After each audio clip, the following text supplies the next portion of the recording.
9 miljun sterlina ser ikunu investiti sabiex issir dijanjosi fuq 2/3 tal-poplu bid-dimensja sa Marzu tas-sena d-dieħla fl-Ingilterra.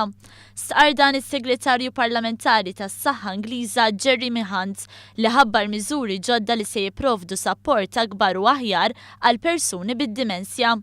Jeremy Hunt fisser kif il-Gvern, it-tobba, in-negozji, l-investituri u s-soċjetà kollha ser jingħaqdu flimkien biex jaffaċċjaw din il-problema minn kull front minn dijanjosi bikrija għal kura. Fl-Ingilterra madwar 800,000 persuna jsofru minn kundizzjoni tad-dimensja. Esperti f'dan il-qasam stqarrew li din il-figura mistennija tiżdied għal 1.7 miljun persuna sas-sena 2051. Skont l-Alzheimer's Society, wieħed minn kull 3 persuni li għandhom il-fuq minn 65